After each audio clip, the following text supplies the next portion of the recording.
Umpisahan natin itong talakayan natin dito sa PCAB or tinatawag nilang PCAB, mga boss, no? Ano po ba ito? Ito yung nag-a-accredit po, mga kababayan, nung mga kontraktor, no? O eto na. Breaking news! Saglit lang ha, bago ko umpisahan ito. May mga napabalita ho na yung mismong mga malalaking tao diyan sa PCAB, 'di ba? Kung di ako nagkakamali, correct na lang ho ako. Kung di ako nagkakamali, eh sila din yung may mga kontraktor. Sila din yung may mga construction company, mga bossing, no? Na ano yan eh, naririnig yan, napanood ko yan eh. Anyway, breaking news! The Philippine Contractors Accreditation Board of PCAB, PCAB, has revoked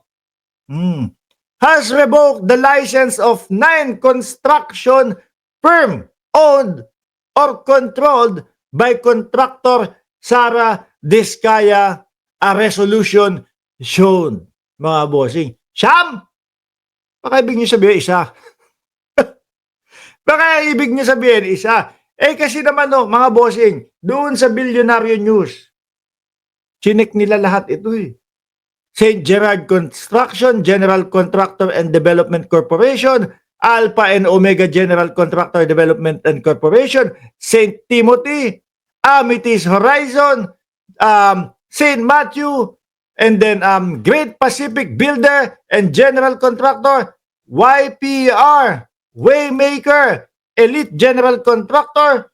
Eh yung nakita nila, iisa lang yung mga ano niyan, yung mga address niyan. At pare-parehas lang din ng staff.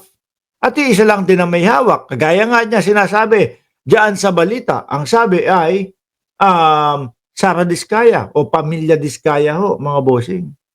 Ngayon no, mga kababayan, bakit ganun? Ano ibig sabihin nun? Simple lang ho, mga bossing. Kumbaga, pang-bid lang nila yan lahat. No? Para nga naman sa ganun, mas madami silang bet, the more chance of winning ho, mga kababayan. Lalong-lalo na doon sa mga bidding-bidding na ganyan ho. Ganun kasimple ho yun. Imagine ninyo, kunyari, sinabi nila, 10 hanggang 15 bidders lang ang pwedeng makapasok. Kung meron mang ganyan, 10 hanggang 15 bidders ang pwedeng makapasok. Yung kanila ho, 9 na agad. Kawawa naman yung mga paisa-isa. Di ba, di majority na halos lahat kanila. Kung 10, mga kababayan, 9 na agad yung kanila. Isa lang yung tsansa nung maliit na kontraktor pa yun. Panigurado ho ako, mga boss, maliit na kontraktor yung nag-iisa na yun. Bakit to? Alam niyo naman, sila na ang pinakamalaki. Kasama sila sa top 15 eh. Di po ba?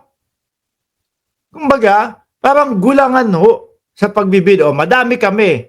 Pero, ang katotohanan ay iisa lang. Siguro, madaming choices, iba-iba. No? Para sa ganun, kapag nirevisa o pag binasa lahat, ayos na. No? Swak na swak sa kanilang construction company, isa man dyan, mga bossing. Pero ang tanong, hindi kaya nagpapasikat lang yung PCAB? No? Bakit ngayon lang nirevoke yung mga lisensya?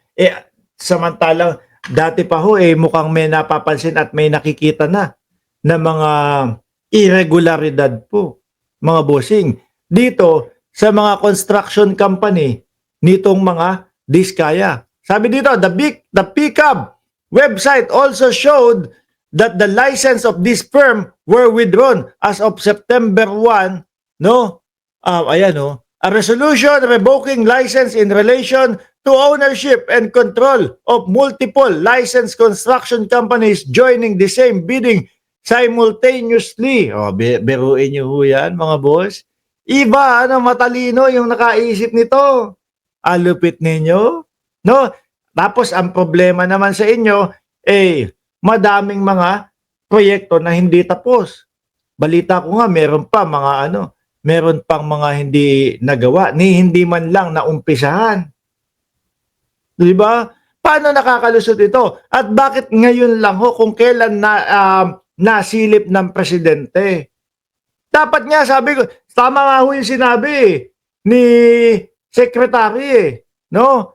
Tama ho yung sinabi ni Secretary Vince Dizon, mga bossing na, dapat kapag may ganyang mga napapansin, may nakita na, or may irregularidad, or meron silang hindi tinapos, o nagkaroon ng ghost project, dapat yan, lifetime ban na Di ba? Hindi. O, yung mga iba sa kanila, merong pagkukulang, merong mga, tawag dyan, may mga suspension pa, pero nananalo pa sa bid. Ano yun? Paikot-ikot lang? Doon sa unang mga project nila, mga proyekto nila, sablay na. Ano pa gagawin niya doon sa mga susunod pang mga proyekto, mga kababayan? Diba? At ulit ko, tanong, bakit ngayon lang?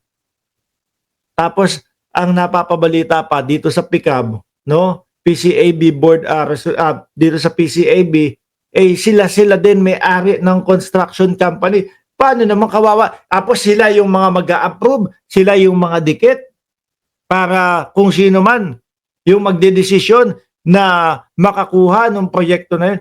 Ano yun? Parang lokohan ho talaga. Di po ba? Parang sila-sila na lang ho. Kaya mga nagsiyamanan na dyan Kaya po mga talaga namang yung mga ari-arian nila, hindi lang po milyon. Di ba? Kundi bilyon. Nahiya po si Napoles sa sitwasyon na ito, mga kababayan. Kay Napoles yata, kung di ako nagkakamali, 100,000,000. Dito hindi ho. Mga proyekto, nung itong mga naglabasan ho na contractors, usapang bilyon ho. At hindi lang isang digit na bilyon, hindi lang 2 digit na bilyon. Yung pondo ni Pulong, 2 digit, no? Pero ito halos umabot po ng mga 3 digit na bilyon ho Uulitin ko, bilyon ho mga kababayan. Dapat matagal nang ginawa ito. Kung hindi pa nasilip ng Pangulo, walang kikilos, walang gagalaw. Di po ba? Panigurado ho yan. Walang kikilos at walang gagalaw kung sakali na hindi po yan na nahalungkat ng ating Pangulo, mga bossing. Ngayon, mga boss, dakuin natin si Congressman Chel Jokno. Meron siyang isang nasilip pa dito. Meron siyang isang nabuko dito. Patungkol naman po doon sa kaibigan ni Chis Escudero na umamin. Di ba umamin ho mga kababayan ito na nagdonasyon niya kay Chis Escudero doon sa kanyang kandidatura noong 2022.